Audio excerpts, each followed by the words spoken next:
Hi guys! Welcome back to the channel. In this video, we'll be recalling the questions that we were asked during our US tourist visa application. So without further ado, let's go ahead and get started. So for context guys, this interview sa US Embassy happened way back in 2023, November 16, 2023 to be exact.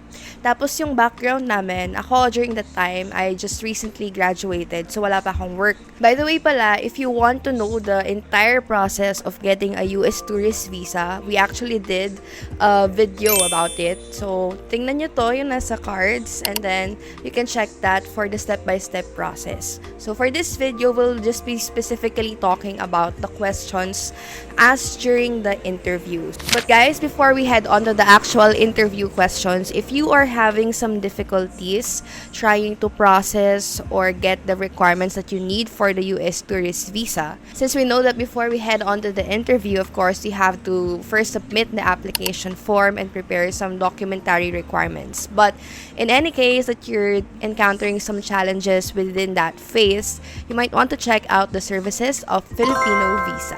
Filipino Visa is a well-established visa service company here in the Philippines that has been operating since 2014. The visa services that Filipino Visa caters to would include the tourist visa, spousal visa, fiancé visa, and even the IR and CR visa. Well, basically, they can help you with any type of visa, but except for work visa. But soon, they will be offering assistance also for that kind of visa. The main selling point of Filipino Visa is that they would help you not just once you're committed or you've availed their services, but they also offer free consultation services without any commitment from you. Meaning, if you try to visit their website or their page, you could just input your details there, the details of the visa that you want or you're interested in getting.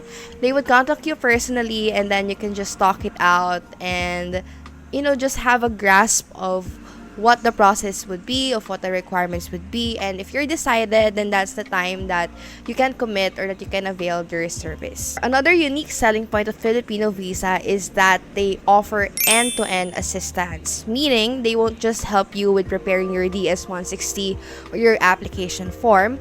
They would even help you or assist you in preparation of your US tourist visa interview, as well as your immigration interview. So you would see that they would not really leave you behind once you've availed their services or once you've paid up their fees, but they would actually help you and assist you and make sure that you get through all those processes until you land in the US smoothly and hassle-free. So if ever that you're interested in availing Filipino Visa services, I would link their service or their page in the description box, and you can click that so that you can access their free consultation service as early as possible. So once again, thank you Filipino Visa for partnering with us in this video. So guys, going back, alam ko na pinakaabangan nyo naman yung mga questions na tinanong sa atin. So nung nagpunta kami doon sa US Embassy, 'di ba, nag-group schedule nga kami, so as a family of 3. Pero nung nakapila na kami for the interview, biglang pinahiwalay ako kasi sabi lahat ng mga anak or dependents na 21 years old above, dapat naka-separate na interview siya. So anong nangyari, yung parents ko, sila yung magkasama, tapos ako, nahiwalay ako. So now, haba yung pila, pero mabilis lang kasi sobrang daming windows na open. So, ang daming consuls na nag-i-interview. So, kaya nung nakapila na kami, natapat sa akin yung window 24. Tapos, yung sa parents ko naman, window 28 sila na assign. So, for my interview, since nga nasa window 24 ako, the guy who interviewed me was actually very nice. So, I was nervous at first because, syempre, interview yan and you really don't know what to expect, diba? But, the first time na I heard him greet, yun, nawala rin yung nerves kasi he looked very approachable and you would really feel comfortable answering his questions. But the first question that he asked was where in the US. So, sinagot ko, nasa Texas, sa Las Vegas, pati sa California. And then, the next question that he asked was why? So, ba't daw ako pupuntang US? So, that time kasi, I applied for a US visa because I was supposed to go to an awarding ceremony back in Texas. So, that's what I answered na. Sabi ko, dahil may awarding, I was personally invited to go to US. But then again, since this is already a trip we decided to go explore Las Vegas and California after visiting Texas. So that's what I answered. The next question that he asked was, will you be visiting someone? So I answered no kasi wala naman. Then the next question that he asked was, how long will we be staying in the US? So I answered na for 15 days, but that duration wasn't really decided or wasn't really final. So sa DS-160 kasi nakalagay na 15 days. So I had to answer 15 days kasi dun sila nagbe-base, diba, sa application form. So they have to check if what you're saying during the actual interview match with what's written in your application form. So, I answered 15 days. Tapos yung next na question niya went back to the awarding na I mentioned earlier. So, he asked, what was the awarding about? So, I gave him the details of the award, of the ceremony, what it's for, and why was I invited. So, I gave a pretty short reason lang or pretty short explanation. The next question that he asked was, have you traveled to any countries in the past? So, for my travel background, I enumerated to him the countries na I was able to visit in the past prior to applying for a US tourist visa. After that question, he asked, do my parents already have their travel visa?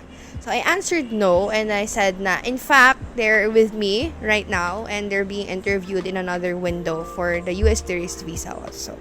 After that question about my parents' visa, tinanong niya naman ako about sa work ko, which was something na I didn't have that time since bago nga lang akong graduate. So, siguro throughout the interview process, doon ako medyo pinakakinabahan kasi I knew na from reading the comments and the posts of other people who applied for a tourist visa, medyo red flag sa kanila if wala kang work kasi they would think na doon ka maghanap ng work sa Amerika.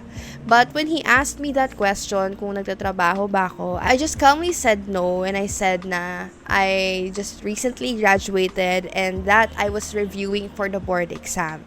So, I didn't really say anything longer than that kasi feel ko baka pag marami pa akong sinabi, baka sumabit pa. So, yun lang sinabi ko. But not in a way that's defensive.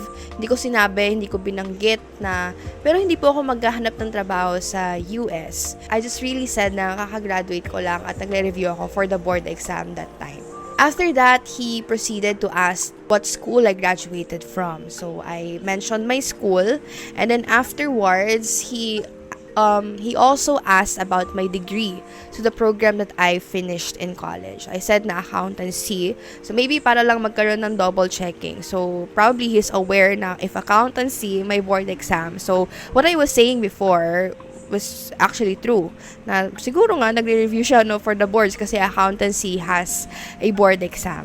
After asking me about my degree, he asked about the schedule of the board exam. So he said, when will the board exam happen? And I answered na May next year, so May 2024. After that, wala na siyang tanong. He said na, alright, your visa is approved. Please wait for your visa to be given to you after 2 to 3 days.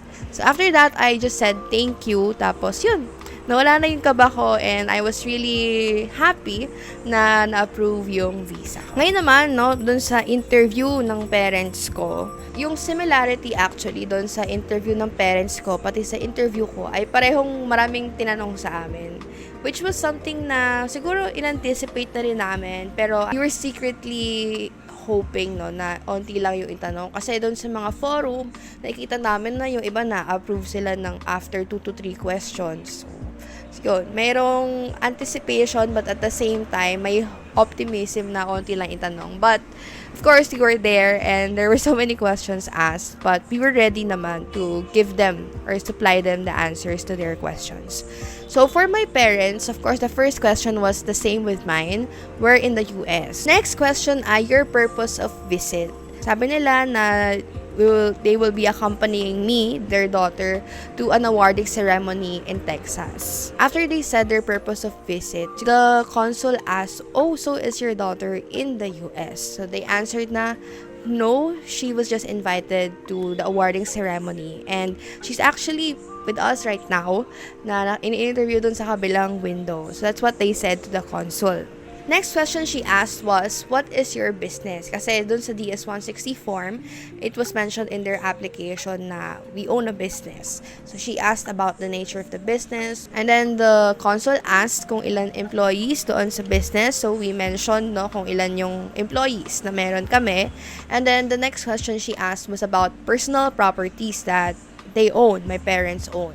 So, they said na, yes, we own properties, and then they mentioned yung mga properties na meron. So, the next question that the consul asked was about relatives in the US. Probably because yung mom ko, she declared na her brother is living in the US. So, when they were asked about that, my parents said na, yes, my brother is currently living in New York. Then my dad said, since wala naman siyang relatives sa US, he said na, as for me, no, I don't recall any relatives living in the US. After that question, the consul approved their visas, both of their visas. So, also the consul said na, please wait for 2 to 3 days bago nila ma-receive yung visa. So, that's how our interviews ended. So, both interviews were about 5 minutes long. Tas marami ring questions na yung tinanong pareho sa akin, tas pati doon sa parents ko. So, if you were to ask me kung bakit or paano ba kami na-approve, first is that maganda yung DS-160 application form namin. Pulido siya, tapos yung mga information na nilagay namin doon ay very consistent doon sa mga sinagot namin during the actual interview. Kasi for your reference, diba, kapag nag-interview ang mga consul, DS-160 lang talaga yung kinukuha nila. Hindi sila nang hingi ng kahit ano. So, kahit pa malaki yung pera mo sa bank account, for example, but if you were not able to establish your social ties, your strong social ties during the actual interview, then you probably would have a lower chance of getting approved. So yun, the S-160 is very instrumental in having your visa approved. Tapos, isa rin siguro sa naging reason ay hindi masyadong mahahaba at hindi rin masyadong maikli. So, katamtaman lang yung length of our answers. So, isang tanong, isang sagot. But if kailangan siguro ng additional or supplementary information to solidify your answer, then we have provided that. So example na nga lang yung doon sa tinanong ako about my work. Sinabi ko na wala pa. So, but I did not stop at saying na, no, I don't have any work. So, I just also provided an explanation na, since I just recently graduated, I'm currently reviewing for the board exam. So, that answer, I think, is a safe answer, kasi hindi rin siya defensive in a way na I did not say explicitly na hindi naman po ako magtatrabaho sa US kahit na wala akong trabaho dito. So, yun. I think preparation really is key. And although mahirap siya gawin, it really pays to be calm and relaxed during the interview. Kasi after all, they don't really know anything about you. So you're just there to supply the information that they need from you. And if you're really confident, and if you know to yourself na you're just going there to the US, nothing but as a tourist or as a visitor, then you won't have any really problems or have any issues trying to prove to them na you will be visiting US for leisure purposes only. So to everyone who has their interview scheduled already, good luck, and I hope that you get your visas approved. So if you reach this part of the video, guys, thank you so much for watching, because this is where our video ends for today. As usual, if you found this video helpful, I would really appreciate it if you can like and share this video. And so guys, I will see you in the next one. Bye!